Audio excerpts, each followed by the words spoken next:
up, everyone? I'm Matthew Encina. I'm Molly Drill. And we are filling in for Chris today on the Futur live stream. He's out in Vegas at Adobe Max. Hi, Chris, if you're watching. He probably just got the notification right now. Surprise! We're doing a live show without you. Totally doing it without him. We didn't even let him know. So we'll see what happens today. So, Molly, what are we talking about today? We are talking about direction. How you deal with it, how you give it, how you receive it. So how you delegate tasks to other people so that you get exactly what you need on the other side. Yes, that's it. Cool. Before we get into all of that, let's introduce the dream team on the other side. Introduce yourself, guys. Hi, boys. Hey, guys. I'm Mark Contreras. I'm Lassiter Greg. And I'm Aaron. In the corner, back on the editing. That's not cool at all, man. No, the first one was cool, but I know. sometimes Rehearsal was great, and then this one, he pulled a magic one out of his head. Well, let's before we get into all this, let's roll the credits.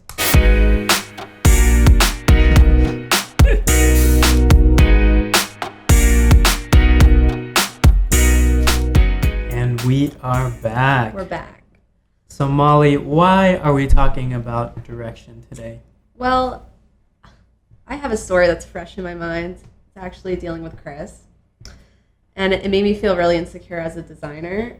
So I wanted to just share my story and tell you a little bit about it. Mm-hmm. And it is about direction and how maybe I didn't handle it in the right way. I didn't ask him the right questions, and and he ended up being a really frustrating situation for the both of us.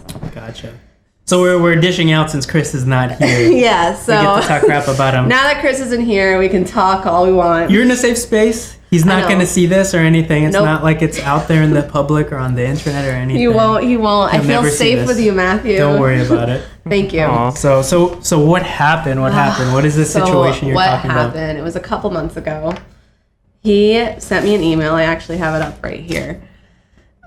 We just hired Erica, and he said, I want to make some micro content on our channel. I want to design something, make an animation about some typefaces, and Helvetica was one of them. So he says, I want you to include the entire type family, what it's for, recommended weights, general rules, and key characteristics. Mm-hmm. So I took all that and, sorry, I know my screen's small. I took all that in and said, okay, I wrote a checklist. Mm-hmm. And I did some research, and I actually started making some slides that were exactly those things that he wrote. Mm-hmm. And so maybe a week goes by, and he comes and he looks at it, and it was feeling super dry, because it was very basic facts. Mm-hmm.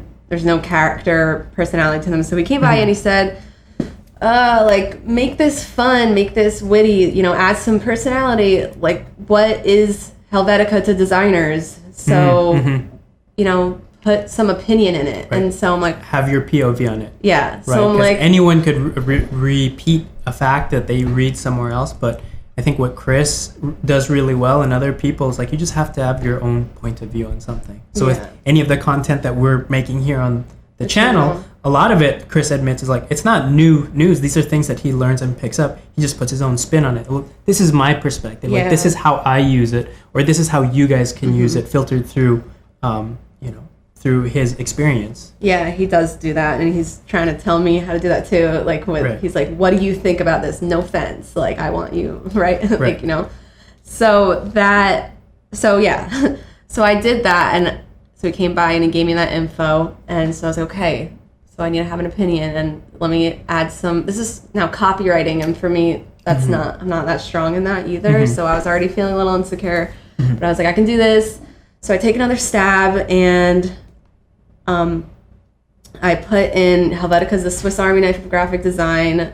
I try and say people either love it or hate it, and I mess with the type a little bit more, and he comes back and he's like, again, not really feeling it. And I understand, because I'm not either, this isn't something that I feel like is good enough to show. And so he is like, I don't know if you're doing enough research. He's like, and he gives me some more books. And he's like, think of Swiss design, and he gives me another book about Swiss, and I know Swiss design, so I'm like, okay, I'm just doing text, trying to celebrate the typeface. But again, I give another shot, and that's not really what he wanted. Mm-hmm. And so then we do a couple more back and forths, and I wasn't really asking him any questions here. So I was just listening to what he was saying and taking it in and doing exactly what he said, but I don't think I was gaining exactly a clear direction of what he wanted. Mm-hmm. So that's where I went wrong, one. So then weeks go by, and he's like, you know what, like, you're still working on this, like, I could do this in an hour, you're just pushing pixels, like, frustrated. So he is like, you know, let's sit down, let's have a work session, and we'll work together. Mm-hmm. Whew. So we all know how that went. Aaron and Mark, you know about that work session. It was pretty intense. And it was 2 hours and 30 minutes that it took us to just get 4 slides completed. But the reason why it was so frustrating for him is because he didn't like my work ethic with keyboard shortcuts, which I completely understand. You know, I do want to get better with that. But so most of the session ended up being like really frustrating for the both of us. He was just like, wanted to smack my hands. Right. So I did it in his method and his way, and I wasn't doing it like that. So we both left that session feeling super frustrated. And then he came back around. Like, I didn't want to look at Helvetica anymore. Right. I was like, I'm so over this project. Like, I want something new. I can't even look. Like, it just is giving me all this anxiety and this hanging over my head. So he then is like, you know what, just spend another hour on it and then send it off, and, you know, I'll finish it. And I'm like, okay. And of course, he's a really busy guy, so he hasn't even touched it or finished it. So it's just a project sitting there, hanging there, and something that it made me feel like I was having all these like doubts in my mind. Like, do I even know how to design? Why can't I do this simple thing? But then I'm like, no, I do know how to design. Like, don't think it like that. So I know what I'm doing, but it just was this huge like back and forth struggle in my head that I was like, why can't I figure out how to do this? So you felt after that you're feeling insecure about your skill as being a designer dealing with typography. Yes. So let's just recap all of that. Chris reached out to you, gave you a simple assignment. Use Helvetica. We're trying to tell some facts about it and why designers either love it or hate it. He came around after that. He's like, oh, you know, we need to inject a personality in this. There has to be a point of view. Give it some personality, right? Like any designer would. And then in the end, it's like, okay, you've gone days and days and days working on this, and it's like still not getting what he wants. You guys go on a live session, and it's just frustration. At that point, you are his hands, and he's like the brain at that point, right? Yeah, like he's so just trying to command you, like push this button, move that over here. So if we were to map that back out into a real world situation, like I'm the creative director and you're a designer working for a client project, if it gets down to that, it's frustrating for everybody. Because like I have a client deadline that we need to hit. You're not giving me what I want. And at that point, it's like, oh, just move aside. Let me do it. And at that point, it's like, why are you even here? You're not even useful as a designer to me anymore. Like, why did I hire you? Let me just do the work. Right? So like everybody leaves that thing like, not feeling good. Feeling really bad. So you pointed out one clear thing to me, which is you didn't ask any questions. No. Like you took Chris's word kind of verbatim or as you understood it, and then you just ran with it. What's wrong with that? A lot. Because it wasn't clear in my head exactly what he wanted, and I always start a project off by doing some research because it really inspires me pulling from other things and meshing them together to make what you want. And so that's when I work the best with a clear direction and vision, and I'm like, I know what I'm doing and I have this style that I'm trying to achieve. And so I did do some research on this, but I didn't find anything. I don't think I did enough research, and I didn't even show him my research. Wait, but hold on. So, Matt, you're saying that during the session where Chris is giving... Sorry, I'm going to cut to myself. Sorry. Yeah. Where Chris is giving Molly feedback that first time, you said, why didn't she ask questions, right? That's what you asked her?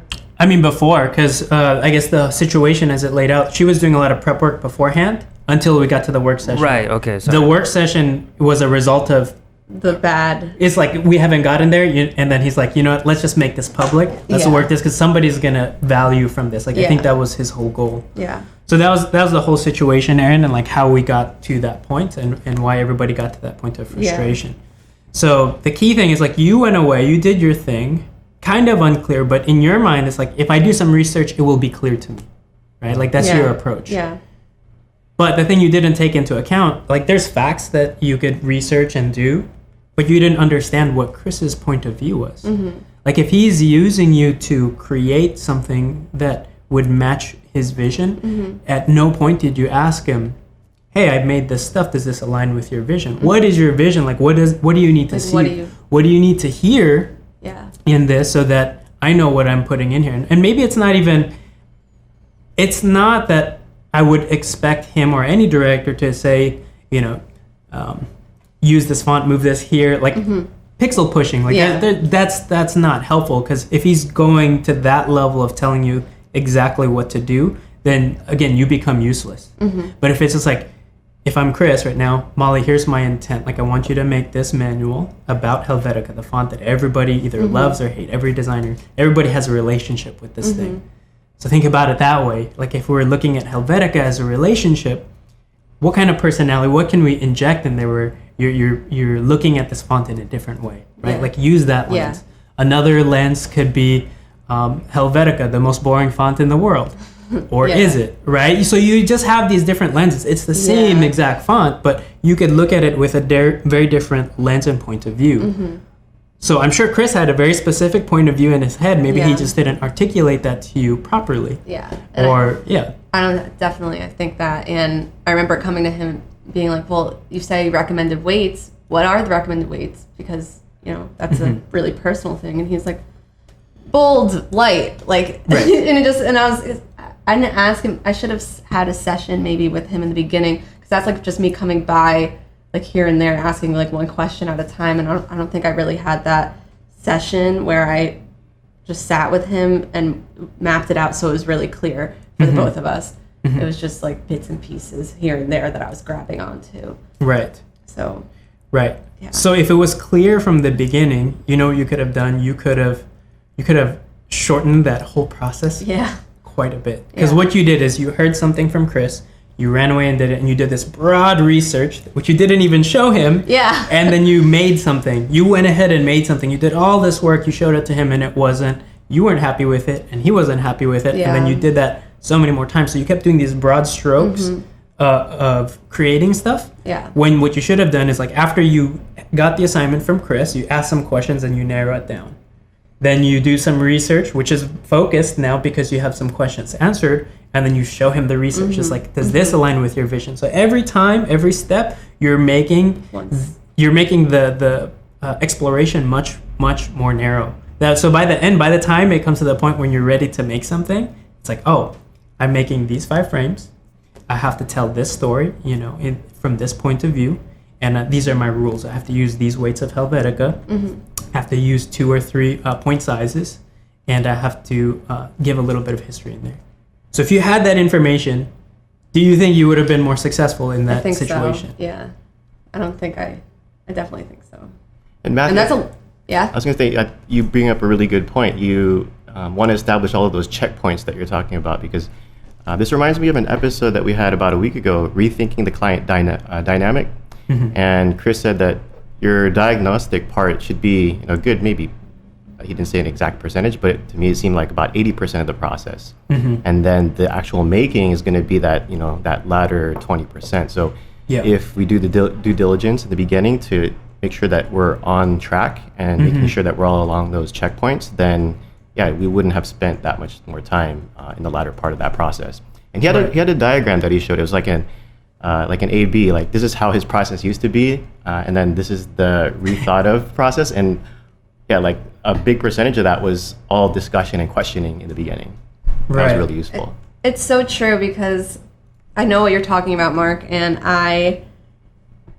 there was not that much research for me. Or there was research, but there wasn't much going back and forth between Chris with words, and being like, is this aligned? Is this aligned? Is this aligned? I just went straight into making. Right, Matt, I had a question about that. Like, Yeah. now that you know a little about this story, what do you think would have been some good questions Molly could have asked Chris? Or just in general, what are some good questions a designer can ask a director to get that vision alignment? That's a good question. That is a really good question. Yeah, so I mean, typically, let's just use this situation since everybody's already familiar with it so that we don't go off topic and everybody's kind of still in the same mind space here. So we all understand the situation. Chris had an ask. He had a very specific assignment that he wanted you to do. Yeah. If I was you, Molly, I would ask, Chris, great. I understand we're trying to make almost like an overview of Helvetica, but there's some personality that you want to inject into that.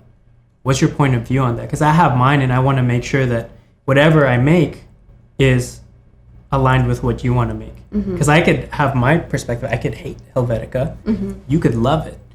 And that could come out in the page. But if I'm representing this for you, would you have an issue with that? No? Oh, you do have an issue with that.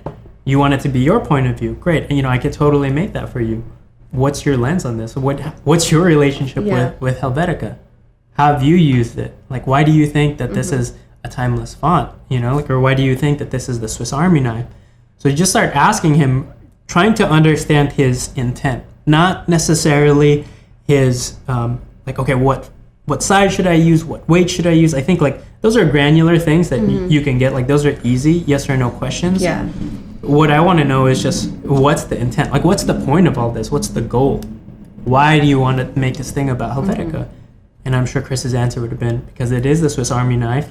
Every designer should use this at some point in their career and should know the ins and outs of this, why this is such a great font, why it's so refined and can be used in so many instances, right? Yeah. So that's the goal. It's okay, I get it. Yeah. I understand your intent, who you want to share this to, and some of the information that we need to convey to them, so it's a little bit more clear.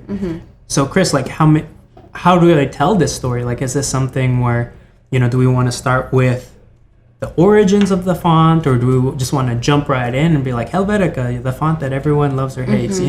How should we structure this? Because there could be a lot of ways we could structure the story. How do you see this unfolding? Right? Yeah, those are good questions. Those are good questions. Yeah, I right? didn't do that. Would you also then do research on the look and then go and show him, being is this along the lines of what you're looking for as far as style goes for these slides, or would you just first get? I think before, because that's a tactical thing to a degree. The look and feel, we'll get there eventually, and I could feel you're already wanting to go there again. Yeah. But it's for me, I just want to understand what's the goal and the intent. Okay. I want to understand those things very, very thoroughly before I even get to, well, what does that specifically look like? So after I understand the goal and intent, it's okay, I hear all these things. What I would do, I do this all the time when I talk to my clients, is we have this hour-long or several hour-long conversations about stuff. What I'll do is okay, thank you for the brain dump, thank you for all that information. I'm gonna go away and I'm gonna just sit alone by myself, recap all that stuff that I heard in a one-page document. Okay. It's here's what I heard, here's your goal, here's your intent, and these are the creative parameters that you gave me. I send that back to them, so you should send this back to Chris and be here's the assignment that I heard. I just want to make sure that I got this right before I even start anything. Because once you start making, that's hours and hours of your life that could potentially be wasted. Yeah. What you want to do is minimal effort is just typing. It'll take you 10 minutes to recap the conversation. Here's what I heard. Here's the assignment, and here's my first step.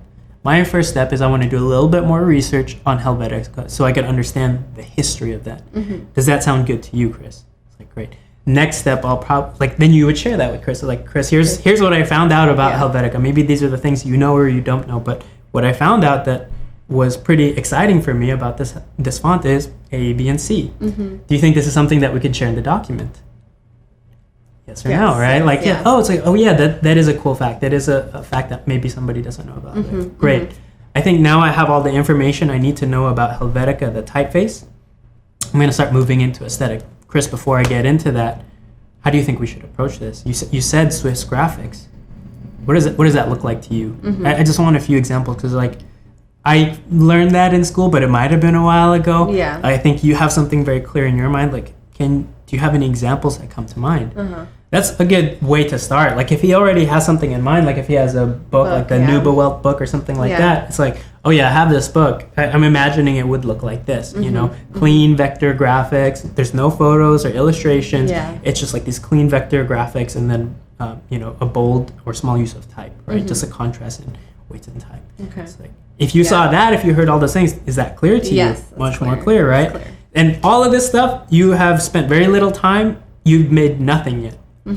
That's like 3 or 4 steps already, and you've made nothing. Yeah. All you've done is some research, asking really good questions, and maybe this could have all happened within a day or 2 days, right? Yeah. Instead of weeks and weeks of, Weeks, you've just made stuff because you got so excited about something that you kind of understood, Yeah. but it Right, was not totally. aligned with Chris's vision. Totally. Dude, Matthew, that was genius, man. I'm blown away. You're just an amazing guy, man. I know, That was he is great. such an amazing Just guy. Super clear. Smooth operator. Yeah, Everyone very loves smooth, you on man. chat. Yeah. I had a question actually. So Yeah. I feel like you super well covered what Molly kind of should have done in asking questions of the director. But maybe what about from the director side in terms of being a good director? I mean, how do you or do you have any tips maybe for how like a good director should deliver information to a designer?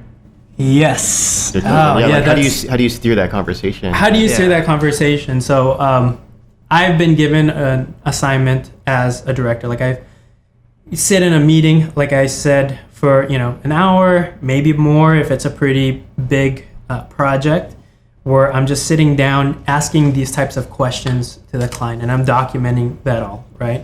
So I'm writing notes, I'm typing it out digitally, and I do exactly what I just told Molly. It's like after that, many hours of just listening to client, getting the brain dump and understanding what their goals, their intents, and some of the parameters we need to work within. Summarize that into a document, send that back to client. It's like, great meeting with you guys. This is what I heard from our meeting. This is the assignment that I understood, and these are our next steps. Does that sound right to you? Feel free to edit or add anything if I've missed anything.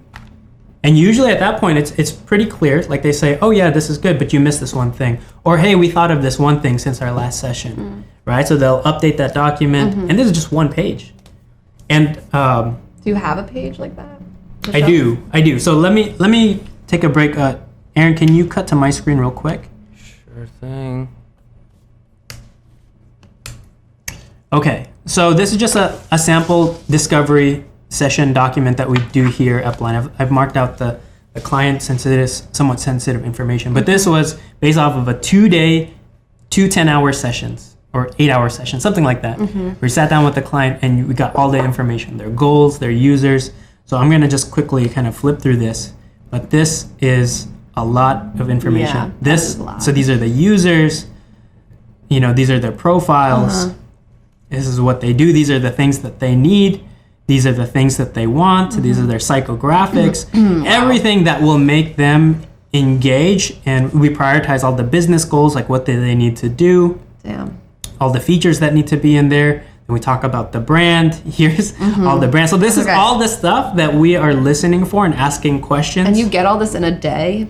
or 2 days. Wow. It's That's a lot. It's a lot. Oh my god, and This that is too? this is a This lot is of so stuff. much. Okay, so that's what we do in the client meetings, right? Like especially Yeah. this is a really big project. Okay. So that's that. What I do then is like I have to give an assignment to a designer. I Yeah. can't take that document and then give it to a designer and be like, all right, just go make something. Yeah. I'll be back in 3 weeks to check on the progress. Like that, Yeah. that would be very irresponsible for me, and also that's going to create that friction, right? Yeah. Designers will be like, what the hell do you want? Yeah, yeah. And then like, they'll I make don't- I don't something. get this. Or they could be really excited. It's like, oh, I like that thing. And then they'll Yeah. start making something. And then when I come back 3 weeks later, it's like, It's like not what you want. not what I wanted at all. But that was because it wasn't clear from my part. Like I did all this, the brain dump. I took down all the notes, but I didn't turn that into bite-sized, understandable information for the team. So, Aaron, if you want to cut back to my screen, I just want to show. So I took that whole document and then I broke it down into one page. This is my assignment for this project. So the project was an entire branding project where there's websites, collateral that we have to make, social media campaign. It's a big campaign. There's what I did is I took that giant assignment chopped it up into a bunch of smaller assignments and then assigned that all to different designers. So this particular assignment was to create a website. And I could just read through this right here. Yeah. Like the goal of the website is to attract users to explore the event, encourage them to participate in the community, register to attend, and plan their experience while they're there. That's the goal of the website. Like that's what they need to do there, right? Yeah. An overview, and this website is a marketing tool for this company, and most of the exciting information can be curated and pushed to the top, right? Like so those are the first things that you're going to see to get people excited. Highlighting them with videos and showcase all the events that might go there, and then you could get deeper and deeper in the site and get more and more information. So that's how it is structurally. The brand positioning, and this is really important. Like this is their lens on who they are as a brand. They're connecting and empowering anime-obsessed communities. Okay. Right? So that they stand for this community. This is who they empower, and this is who they're a champion for. Okay. And then going down, like again, it gets more and more specific. It's like, as a user, the primary user, this is what they need to do. They need to learn about the event. They need to be able to buy a ticket very easily and then plan their event, right? It's very clear from the goal. What does the client need to do? They need to sell tickets. Yeah. They need to capture emails, and then they need to inform and teach people about the event. So there's some alignment there between the user and the client. And then this is the last part. This is the creative direction. This is what I tell the team. Great, now that you know the goal and the intent of what we need to do, here's my creative direction for you. Okay. This is your sandbox that you need to play in. Everything that you make needs to include this. Okay. So you need to use Japanese manga comic aesthetic. So that could be illustrations, ink, halftone, quirky characters, like any of that that's in the vernacular of Japanese comics, you can use. That's all fair game. The website does not want to be too boxy or corporate. It doesn't want to feel rigid. Like we want to break it up and have like a lot of like either characters or elements kind of breaking up the frame. So we don't really want to feel or see the frames in there. Yeah. And then the last thing is we need to utilize photos of the community, which is made up of a lot of like cosplayers, people who are very colorful looking when they dress up for these types of events. So I guess with that, that's the whole document. Does that assignment make sense to you? So all those pages into that. Into that. No, yes, it makes total sense. Does that make sense to you guys over there? Yeah, dude, that was great. I feel like I could go make that myself. And that's the whole point. Like what I do. I would love that. People are loving that spreadsheet and like the whole presentation. They're going crazy about it. Awesome. But I mean, the whole point is like me as a creative director, it would be very irresponsible for me to just do the brain dump and then I'm gone. Like I'm looking at this creative brief and I'm thinking, I need to be able to explain this to someone like my mom or somebody who's just not creative at all. Like the simplest of language and as specific as possible. If it's not that specific, then I'm opening up room for interpretation, which I might want that at some points. You know, it's like, this sounds very rigid, which is good because like I could hand this off to any designer and they should be able to make me something that's pretty close to what I have in my head. Yeah. I was wondering, do designers come back and ask you questions off of this? Like, what are some of the... Yeah. And so they'll ask me questions, but they'll also contribute ideas to this. So based off of this is the foundation of everything that we make. So what they'll do sometimes is like, okay, you said manga, Japanese manga. What about anime? Like animation. It's like, yeah, that's cool. It's like, oh, okay, well, I just watched these animations recently, these animes recently, and I really like the style of this, and this. It's like, do you think that's appropriate? Yeah, that's cool. Yeah, they're doing the alignment check, right? Yeah. It's like, oh, do you remember this old school basketball anime? I forget the names. I'm really bad with names, so forgive me. But, like there's all this like retro stuff that I grew up with that I'm really into, and I injected that into this. And, I had working with a designer, had them inject it to the project, which for me, I thought was super cool. Yeah. So all those things, it's like they're asking me, we're checking alignment, we make some stuff. We pull together some stylescapes, which are just, curated mood boards, right? That's just done up a little bit so they're presentable. Take that and present it to client. When they saw the retro stuff that I had injected in there, it's like, oh, that's cool. We appreciate that stuff. But, we want to focus on more contemporary things. It doesn't feel right because it's too retro. But this other stuff over here, this newer like manga references, like all this like colorful ink and stuff that you guys included. Like, we love that stuff. It's like, okay, good. Okay. That was my alignment check with the client. It's Yeah. like, I understood what the client had told me. I boiled it down. We went and made a few baby steps. We don't want to go too far before we check in. So now I'm aligning with the client. It's like, here's 3 possible directions that we can go in based off of the information you gave me. And when I present to client, just like I did to the designer, like with the designer, I say, like, make me anything as long as it fits in this box. And then so I go back to the client, which I already sent this sheet over to them. It's like, here's the assignment. Here's what I heard. Everything we made fits into this box. Based off of what we heard, we're solving your goals. We're going to address the user needs, and it's going to look like this. That's why we have these 3 directions. And Matthew, I really like that sandbox idea. I think that really gives us a framework in which to work in. And it also allows for exploration, but we have these parameters. But a question that I have is, like, what type of parameters do you establish there? I noticed that you had something about aesthetics. Could we go back to that list with the sandbox? The sandbox? Right. So aesthetically, if we look at the sample creative brief that I pulled together, I wanted, if we cut to my screen real quick. So what I put on here is very specific. Use manga comic aesthetics, and I broke it down what that could be. Illustrations, ink, halftone patterns, colorful, quirky characters.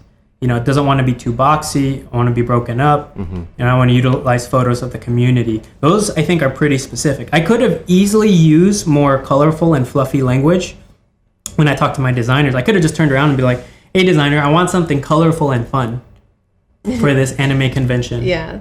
Can you make me something? Right? Because you hear that. Anything. People tell you that. Yeah. And I'm sure we might have heard this in the meeting too. It's like, oh, hey, we just want something colorful, vibrant, and fun. Yeah. It's like, those are great, powerful words, and I like using those, but what does that mean? Yeah. Client, what does that mean? Yeah. Creative director, what does that mean? Like you said, vibrant, colorful, and fun. I have something in my mind, like, do we want to do a rainbow spectrum? When I hear colorful, like, do we want everything to be super saturated or neon? Like, that's what I hear when I hear vibrant. Is that right? So I ask these kind of questions, or I ask it to myself. It's like, wait a minute, if I put vibrant in there, what do I really mean? What do I mean? Yeah. And then I dig deeper and just try and get more specific. Did that answer your question, Mark? Definitely. Yep. Yeah. What? Oh. He said definitely. Definitely. Is there any questions that are on the Coming live in? stream? Yeah, So let's check in some questions. So one question came in earlier is, when you're art directing a project, how do you deal with peers that don't follow the direction that you've dictated? The rebels. Okay. So is that you're giving feedback at that point, right?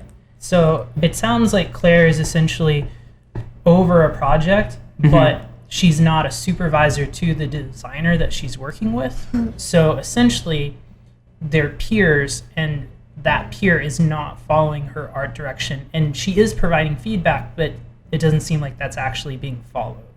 Well, what does the director have to say about that? The person who is supervising. I mean, see, that's. I mean, if you're a peer with someone, like I guess it depends on your guys' relationship, right? I mean, I'm whoever I work with as a peer, like, I'm pretty open. I get very excited about what other people are doing, and I never go over and trash on somebody's work, because they could be right. I could be the wrong one. It's like you're not hearing from the creative director. Right. That's really the supervisor's job, your manager's job, your creative director's job to help course correct along the way. So if you're trying to fix your peer, it just depends on how you deliver that information to your peer. Like, first of all, is it useful? Is it going to help make the project better in the eyes of your creative director? Like, the way I would do it, if I see Molly over here, she's going rogue and making something crazy, right? Like, that doesn't look like anything that I'm personally making or I thought of. I'm going to go to my creative director. It's like, hey, Chris, I saw Molly working on this other thing. And we're all working on the same assignment, right? It's like, yeah.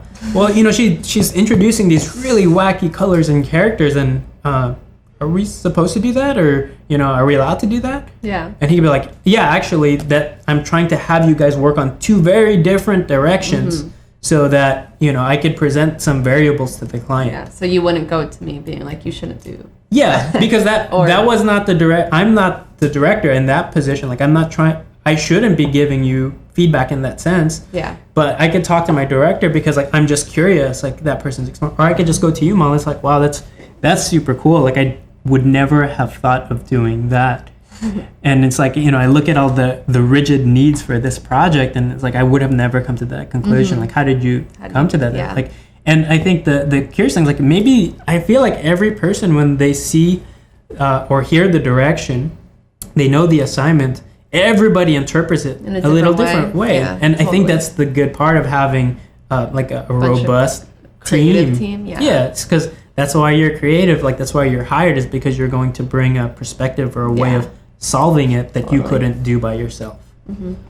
So I don't know if that fully answered the question, Lassiter, but I mean, it's a weird situation to be giving your peer some course correction on that if you're not the direct supervisor of that person. Yeah.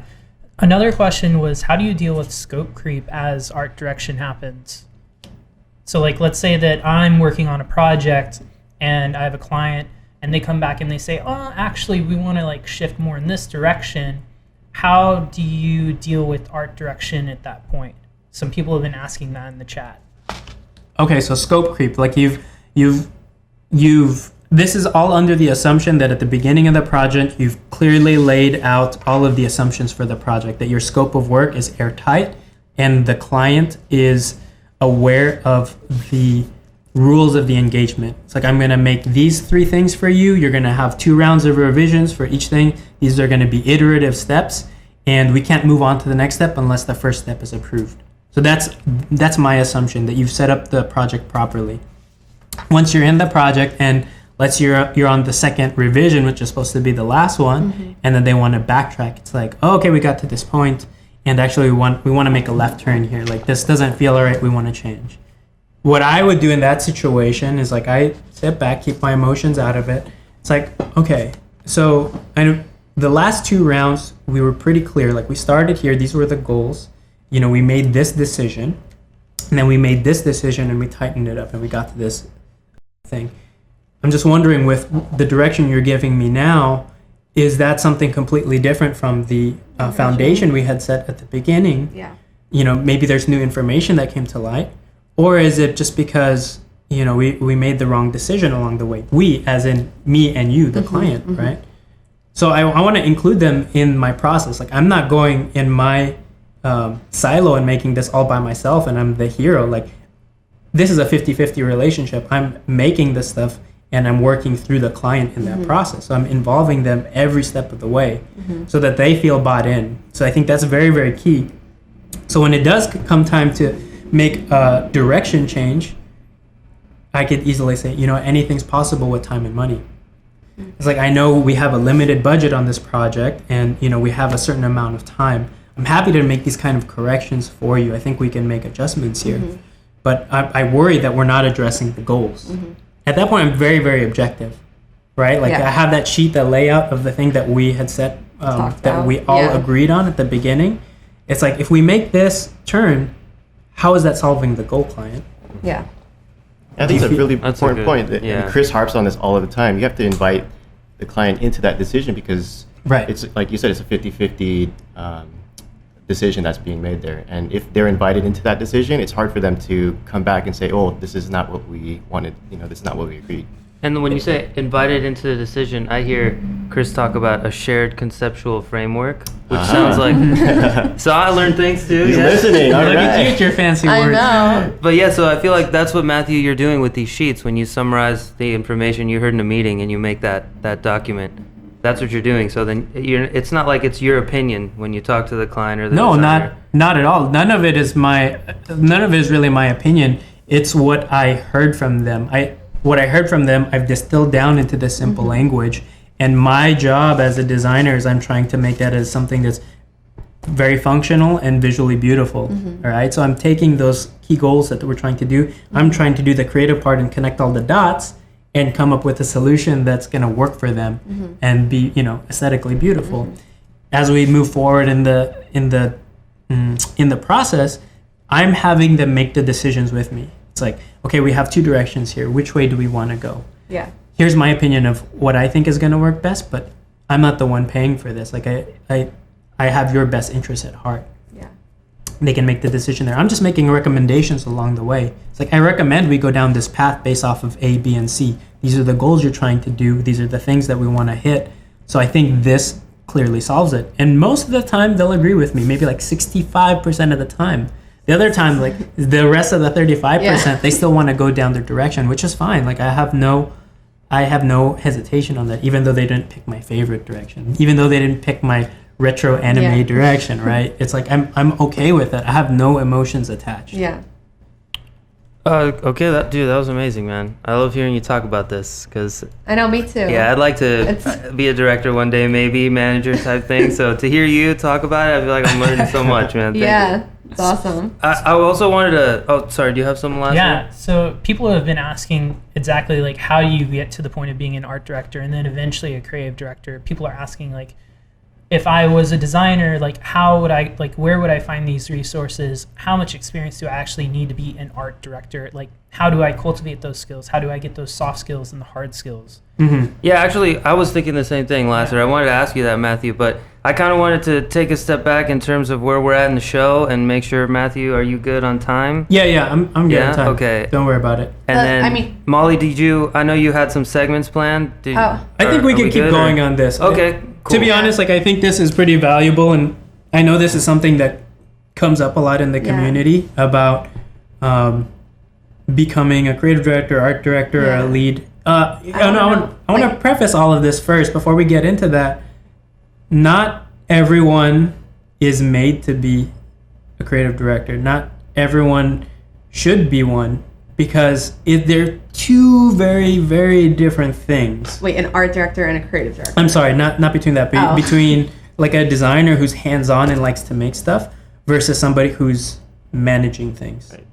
So there's a mindset change. There's a mindset change, and I think I've alluded to this in an earlier episode where designers and makers need a lot of time to just sit down, saturate, and synthesize ideas. They need long periods of time to do that so that they can connect the dots and then come up with something creative on the other end. Yeah. Directors or managers have a very different mindset. It's like, I'm serving multiple clients. I have to bounce around and make sure everybody's on task. I'm not making anything at that point. I'm just interfacing with both sides, both the client and my team, and making sure that they're all speaking the same language, right? They're all aligned. Like that's my goal. It's like I'm Spider-Man on the movie, right? Like I'm holding the boat together right now, you know, like I'm making sure both sides stays afloat so that we're still heading in the right direction. We're heading towards our goal. So that I'm like the conduit in between. What I'm thinking right now is like, how do you stay creative when you're that person? I mean, for me, the solving problems is the creative part for me. So being able to listen and understand what a client's goal is and then turning that into something aesthetically beautiful and functional, like those are the things that I enjoy. Like I don't have to physically touch any of that process other than doing the thinking, which is what I enjoy. But to go back to my preface, which is not everybody's meant to be a manager. Like not everyone's going to enjoy that part. Yeah. And I think everybody has to be really aware and honest with themselves that, like, do you like bossing people around? Like, do you like managing other people's times and tasks? Like, do you have a hard time doing that yourself? Yeah, for yourself. Because, like, if you don't enjoy doing that for yourself... Yes, Aaron. Yes, I do. Uh-oh, that's a bad part there. I can't manage my own It's stuff. not for everybody. I can imagine someone else, yeah. Aaron, get back to work. Yeah, I just want to make sure that it's pretty clear to our audience, whether you're a designer, an illustrator, an artist, that your trajectory in your career doesn't have to be designer, art director, creative director. Like you don't have to climb that mountain like that to be successful. I want to make sure that that's perfectly clear. No one has to become a creative director. Like that doesn't equal success. Like there's a lot of people out there who are just like by themselves. They consider themselves just an illustrator, designer. They have no team, right? Like maybe they have the title of creative director, but they're not directing anybody. Yeah. You know what I mean? So it's really up to you. It's up to you. Like, do you really want to do that? Yeah. So that's my preface. I just want to make sure that everyone feels comfortable and confident that I could just be a designer for the rest of my life, and that's perfectly fine. I never have to become a creative director if I don't want to. That does not equal success. That's good. That's a very important point. I think when you're saying, there's not a linear path to success in this, what we say is a creative director, Right. But the skills that we're talking about here and the problems can resonate in any type of position. I mean, it's a communication thing between you and a person who's requesting a type of work from you. So, that's a good point to make. The whole thing about being a good director, I feel like it's good skills to make you a better communicator with anybody. I mean, with your girlfriend, with people around you, whatever. Like, they're good skills. Even if you're not going to be a creative director, it's still helpful to learn that kind of stuff, I feel like. You're always going to be interacting with other people on projects and Right. providing feedback. Right. Right. So I think, the key thing really is just the communication. And for me, I picked up a lot of that just from being around Chris and here at the office. Yeah. I think he was really good. As you guys know, like, he's a great teacher. He was my teacher in school, Yeah, me actually. too. But then that teaching and learning didn't stop when I came here to work for him. Like, that, I was still learning something Yeah. every single day. Me too. And so I'm very fortunate to have that type of mentor in my life. But as far as how I got to where I got to, because I used to be on the making end, being a designer animator, and How long? it was a couple of years. But 5, something like that. I don't remember anymore, but I enjoyed it for a long time, Yeah. and then I felt like I was just moving a little horizontally in my career, and I'm ready for the next challenge. But I didn't realize that until, I was on a couple of projects here at Blind where it's like, oh shoot, we got 9 days to make this 30-second animated spot from scratch. And like, I knew the director at the time, like, she was like, it's like, dude, can we do this? Like, she's asking me, can we do this? Like, yeah, we can make it happen. So then, I was working with the team. Like, I didn't take necessarily like a leadership role where I'm like giving orders to everyone, but it's like, hey guys, there's 3 of us, right? We have 30 seconds to make. Maybe can you work on the first 10 seconds? I'll work on the second 10 seconds, and I'll make these assets so that we can share it all, and it will make the process faster. And I just kind of understood, like, working so closely with these guys, like, what everybody was strong at, and like where my strengths were, and try and balance the teams. Like, we could get this done in time if we just kind of look at our strengths and weaknesses and just kind of fill in the gaps. Because I hear our director over here, like, she just wants to get this done for the client, and these are the goals that I kind of understand. She needs to do this thing. So I didn't have the language at that time to articulate all those things. I just knew in my mind the pieces that it would take to break down this project to make a 30-second spot. And I broke it down in my head and kind of figured out with my team what's the best way to tackle that. So that's when I started art directing, which is basically being the right-hand man to the creative director. So it's like middle management. It's like, I'm just focusing on this one team in this project, where that creative director would be working on multiple teams and multiple projects. So that's the difference there. Yeah, I didn't know that. That's a key. Yeah. So an art director is for one job. You're kind of in charge of that one job if there's multiple designers on it. Yeah, But then creative director is like multiple different jobs, and then he kind of talks to art directors. That's correct. Sort of. I mean, that's how we are kind of structured here. It's very different in different industries. Like, in illustration or visual development or animation, art director is like the top level. So it's just, every industry has a different title. It's just for us in our studio, this is how we structure it. Okay. I see. Yeah. Cool. Yeah, Matthew. So I was wondering, the story you're telling is good. I was wondering maybe what kind of mindset changes happened in you when you went from kind of designer to, I feel like you started to tell the story a bit of how you moved into the art director, kind of more manager role. Right. Yeah, I'm just wondering what kind of things did you have to kind of change in your mindset to make that change to where you are now? Maybe the biggest hurdle I had to get over was I can't do everything myself. Oh. Right. That's the biggest thing. Like, before, I was very like, if somebody were to give me the 30-second spot to do all by myself, I could do it. Yeah. As long as there's enough time, and I could maintain my sanity through all that. Like, I could do it by myself. It's like, oh, we had 9 days to make it from scratch. I have 2 other guys to work with right now. What's the best way we could break this down and divide and conquer? So, like, those were the early steps. And then, eventually I got to this point where now I'm a creative director here at Blind, and I'm rarely doing the physical work on the computer. Yeah. Like, I'm not doing the animation. What I'm doing is I'm bouncing around from designer and animator, like project to project, person to person, sitting down with them for a little bit each day and be like, okay, where are we at? I gave you this assignment yesterday. I just want to just check on your progress, see what we're doing and how we're doing. And then I look at it and I give my feedback. My feedback's like, okay, I know this is the goal. I look at this thing and I personally feel like this solution is a little lost on me. Like the idea and the intent of what you have is super smart. I get that when you explain it to me, but at first glance, I don't get to see all of that. How can we make this thing stronger? And then we course correct right there. Great. And I move on to the next person. But at that point, like I'm not touching anything. I'm not moving things around. I'm just talking. It's like, here's how I feel and how I know we need to move in order to hit our goal. We haven't gotten there yet. So let's do these little refinements so that we can get there. So you need to be a really clear and good communicator. Because when I worked at an ad agency, the creative director there, the creative director, he was so not clear on what he liked, or I guess he's just like, oh yeah, like he was British and he's like, make it this. And so everyone's just like it was just known there that he was just the type of person that was like, I don't know, like he's just being him. And it was just interesting. Right. So I think that's the next key thing is because, and I think Chris had talked about this maybe a week or two ago, where you just have to be very aware of your own thoughts, your thought process, right? Yeah. Because I know Chris is challenging you guys over there in the other room and here that it's okay. We're reviewing this poster. You don't like it.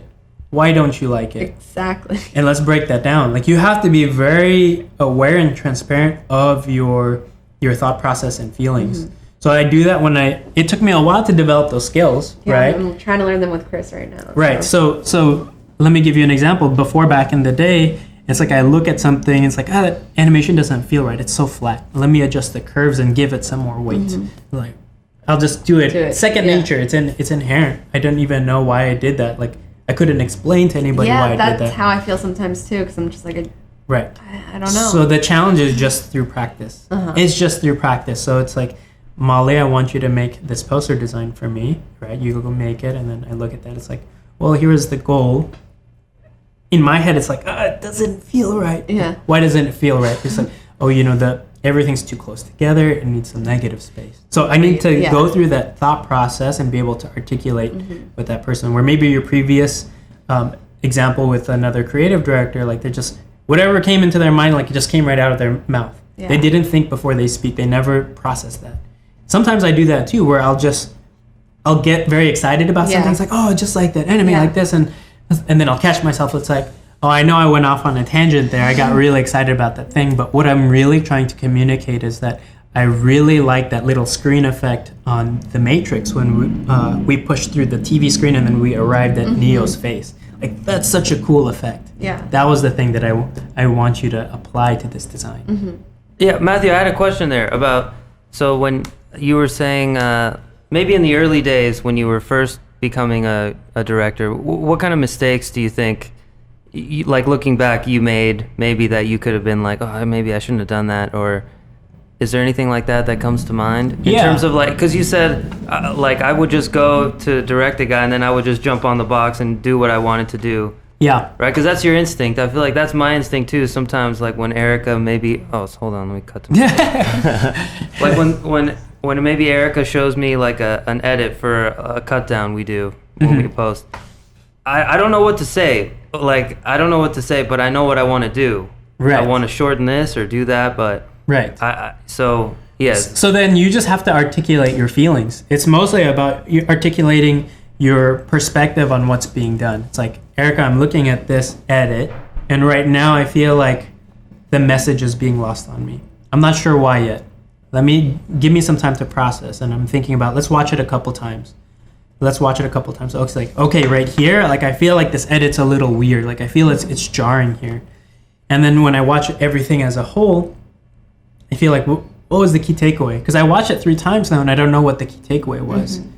Can you tell me what the key takeaway was? It's like, it's this. We need to show how to make better stylescapes or how to use typography better. Oh, great. So how do we emphasize that? How do we emphasize that key message? Maybe can we do a full screen graphic where there's a super in the middle of the text call or bullet points, right? Like maybe for me personally, I'm very visual. Like I could hear something, but sometimes it just goes in one ear and out the other. if I read something and I hear it, like it becomes very powerful.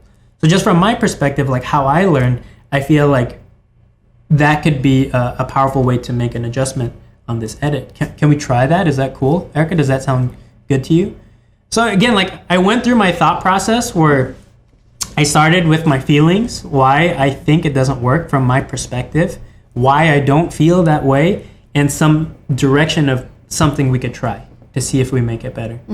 And I'm trying to get the buy-in from the other person the whole time, where it's like I'm not attacking them or accusing them. Yeah. I'm not saying like, oh, this sucks, like this doesn't work. Those aren't. It's like here's my opinion, and like this is what I understand of this, and it's just, what do you think about that? I try to get that buy-in where I'm not barking the orders, but I'm trying to work with that person. Yeah. Where before, back in the day, Aaron, I think to develop those skills, it was just lots of practice to get through that thought process.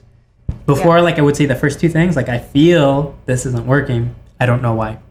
And then it's like, that's good enough for today. They would go, and then after hours I'll go work on their thing and fix it, because it'll be faster if I do it this way. But just if you're really kind of quiet of your thoughts, just kind of really think about like why you don't like it and how you would fix it. You just kind of you have to work on communicating that, verbalizing that to people, and it's not easy. Yeah, I've heard you, because I overhear when I used to sit over in the pit, I would hear you managing your teams. I don't want to say for what team, but I would just hear, like, it was so polite and kind. Like, there was no friction in those conversations you had with your team. It was very smooth. Like, I feel like there's no way they could have been offended that you're criticizing them, because I feel like it's easy to get lost when you're criticizing someone to come off like you're being an ass. Like, I don't like this, I don't like that, change this, change that. It's like I would feel, if you did it wrong, I would feel like, man, this guy's just shitting all over me. Like, he's such an ass, And it sounds like that's expected from a director, too. Yeah, right. That's how you think. But when you do it, it's just so smooth and chill. And, like, it's like you're helping me make it better. You're not, like, telling me it sucks. And, like, how you do that, I don't know how you do it, but it's I mean, I think it's just a couple of things that you just have to keep in mind, right? Yeah. So the first thing is you have to be very transparent about your thought process. Like, that's the thing we've just been discussing for the past 5 minutes. So you need to go to therapy.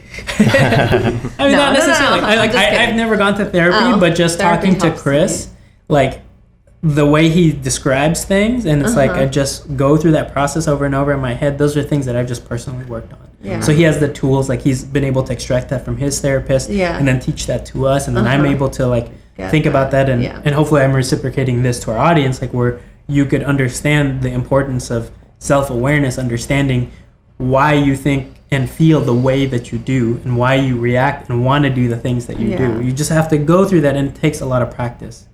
So that's the first thing. I think the second thing is that anything that's wrong that you're working on with your team, it's not their fault. It's your fault. It's always your fault. And Chris, I think, also talks about this. It's like you have to take 100% accountability of everything. If you're working on a project, it's also your fault.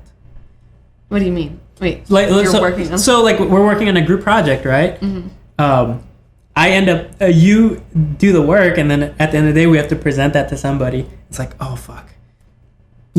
Molly made this. Like I'm throwing you under the bus. When really the attitude should be, we're in this together. It's my fault. I'm the one who has to present it. It's like, It's like we both decided to work on it. Yeah, so exactly. So at any point, it's like the ownership belongs to everyone. You have to give credit to your entire team. And I everyone's think accountable. If you have that mentality, that's really important. So all the people I hire are amazing at what they do, and I know that. I could never do that by myself. So it's like, I have you here. I respect your talent and skills, and I respect all the effort that you put into this one frame. Having said that, I know where our goal is, and I could just hear the client talking and whispering in my ear, and I'm just having issues aligning those two things. Yeah. Can you help me get to this? So I'm not, again, that point is like I'm not trying to accuse them of anything or put them down. I'm just saying, like, here we've tried this thing, and we're just trying to work on this collaboratively. We're trying to make this better. And I give you all the credit. Like, I could not have done this without you. So it's really important to do that. Yeah. And then the other thing too, part of it is a physical body language thing, which is interesting. Because before, and there's a whole website on this, Hovering Art Directors. If you guys have seen that. No, I haven't. Hovering Art Directors, and it's just lots of photos of people like this, art directors doing this, and that's horrible. Yeah. The shoulder. The point. The point. It's like, and then there's a lot of photos where it's just like, a bunch of people looking at the screen, and it's like 3 or 4 people pointing at one designer's screen. Yeah. It's so funny. That's so that's a joke, but the thing is, like, it feels weird if everybody's behind you and like kind of pointing at your screen, telling you to move stuff around. How do you feel in that situation? It's like, oh, these guys are dumb. Like, they can't make up their mind.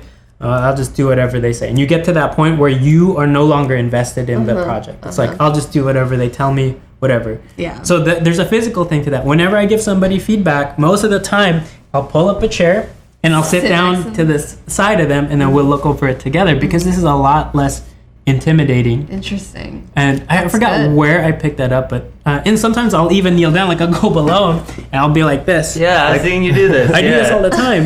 Because this is not physically intimidating, where I'm not attacking them from behind, they can see me, and we're just having a conversation here. Awesome. Versus I'm talking at them. If I'm talking to the back of their head, it's like, how does that make you feel? That's a very good point, man. That's not good. That's really good. And then one other thing I looked over is like, it's really important not only to understand your thought process, but to be very objective. You could always default to that.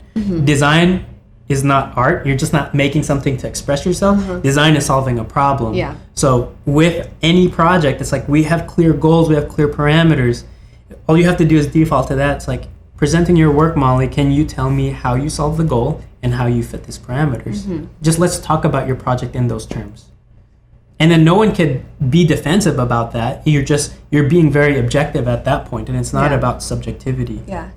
So I think those are kind of like my key points of like how to give feedback, how to give direction, and in an effective way that will be absorbed and taken by a person more receptively, versus just barking orders and saying what I feel at that moment, Hey, Matthew, so how do you handle designers that can't really take constructive criticism really well? Like, what do you do with those designers? Like, how do you interact with them? Yeah, how do you approach someone that is kind of a tricky person to direct, in terms of that, they get offended easily? I try to be a little bit more sensitive to them. It's like, I know you put in 2 days of work on this thing, and I had you go down this direction.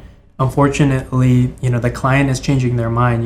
It's something I didn't want to do, but it's just part of the project.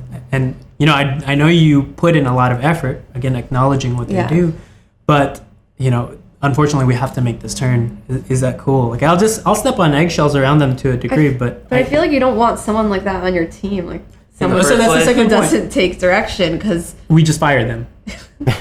That's all. Cold hard truth. True. It's cold hard truth, man. I mean, a lot of people. you just fire them. Yeah, it's like, okay, like if it comes to that point where if I'm constantly having to step on eggshells around this person, they're not going to be here. Like, it doesn't make sense. It's like, okay, we're going to end your booking there.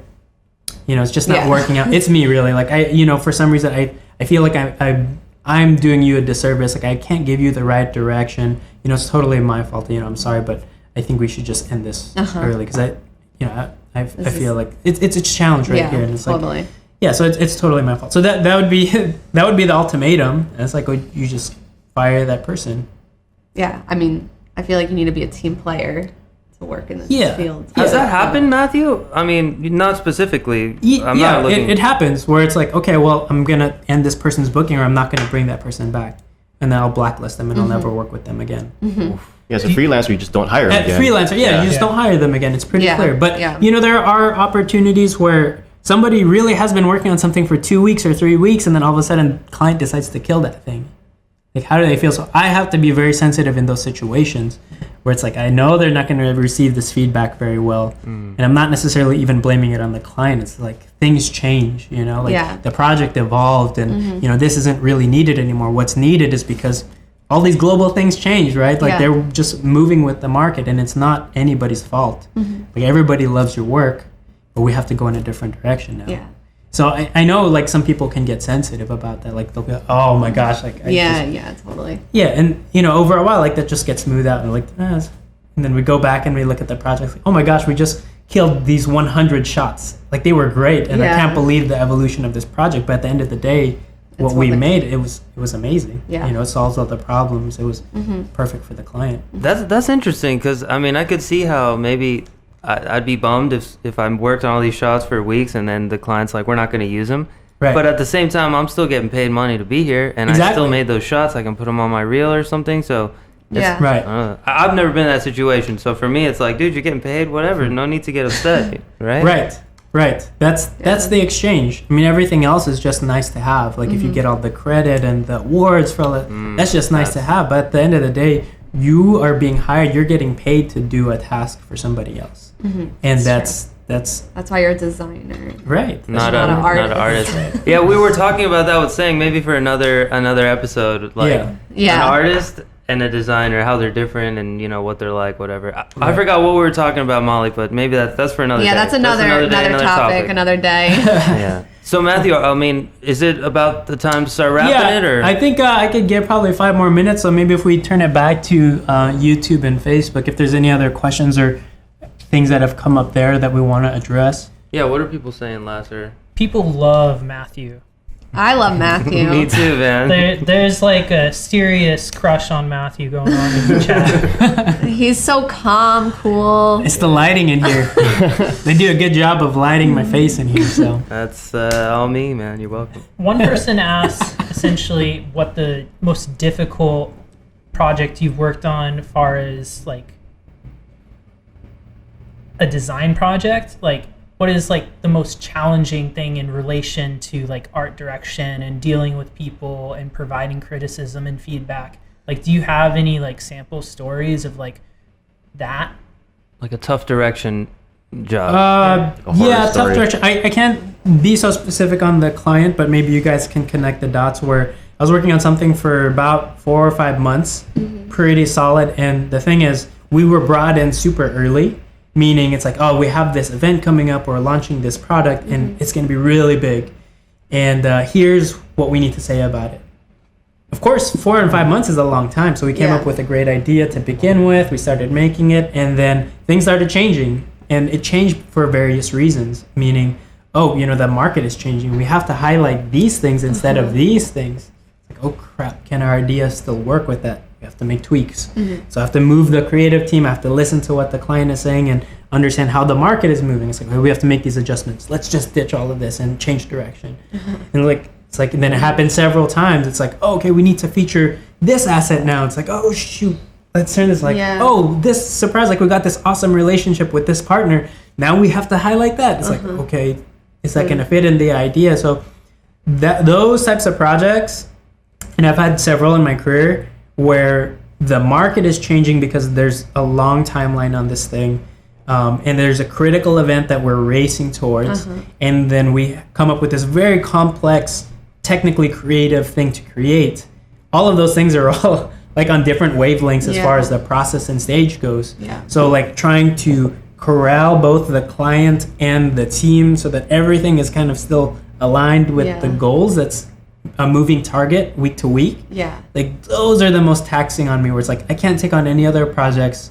I just need to focus on this. I can't service, it wouldn't be fair. I can't service another client. I mean, that sounds. And what makes it tough? Is it the emotions? You're like, people's emotions start to kind of get weird because there's so many turns. People are just like. I mean, that's part of it. Or like, what is it? I mean, that's certainly a small part of it. People will just get taxed after a while. It's like, dude, like I was in love with this thing a week ago, and I put my heart into it, and then now they're changing directions, and we've killed it, or we're changing it. It's like, how do you feel about that? And you know, you go through that emotional roller coaster yourself, where it's like, again, you're not necessarily emotionally attached, but because you are so passionate about something and you put so much into it, the fact that it's like you're raising a child, right? Yeah. You're raising a child, and you're like I'm putting them in karate class, right? And it's like, oh my gosh, he's gonna compete in the Olympics or whatever that is. And it's like, oh, he didn't make the cut. It's like, how do you feel about that after investing all the time and energy, and you have something that's out there that you know is there in the world? You know, it's like it's challenging. It's just going through the process and putting so much of yourself into it, and then turning. Like it's just taxing, and it's again, it doesn't make me sad or anything in those moments. Just as taxing. It takes a lot to get inspired for the next turn. Exactly. Yeah. So that's the challenge there. All right. Cool. That sounds like a pretty good place to end it. I mean, I feel weird being the guy ending it, but I don't know. I mean, is that No, cool? no, No, you're the Was you're there the more? guy. I mean, were there any other last questions from anything the audience else? here? We were just looking at the fees, but it looks like we've addressed a lot of the concerns Yeah, here. most of the questions have been asked. I think that the last question is kind of like, if you were to give a definition of the difference between a creative director and an art director, what would you say that Webster like single sentence dictionary definition would be? I can't define that. I could only speak to our context here and our structure here of like how we structure things. So like I mentioned earlier, creative director is managing multiple teams, multiple projects, where an art director is focusing on one project with designers underneath them or with a team underneath them. So that allows them to focus very strongly and like have tunnel vision on just this one thing so that they can focus on that. So that would be my right-hand man if I'm the creative director and I'm working with an art director. I can entrust that person to carry the mission out. Yeah. It's like, here's the assignment. I know if I go away for a week, it'll still get done. Yeah. That's to me the difference between That's the creative director same and art director. as advertising agencies. They're established the same way. Yeah. Yeah. And again, it's different for different fields, but that's the way that I understand it and have been raised in this, In this environment. Yeah. Yeah. All right. That Cool. sounds good. Cool. So, All right. Well, I guess that's it. Thanks everyone for joining us. Thank you, guys. So I Chris guess will be back next week. Don't worry. yeah, you won't see my face anymore. Poor Matthew. I hope not, man. We like having you on here, so It's a nice that's not fresh true. face. Chris, Yeah. stay in Vegas. Don't Chris, gamble don't too throw much. your Don't get money too away. drunk. Yeah. All right, everyone. Cool. Well, thanks for joining us. Thank we'll you. be on again next time. Next time. See you guys. Bye.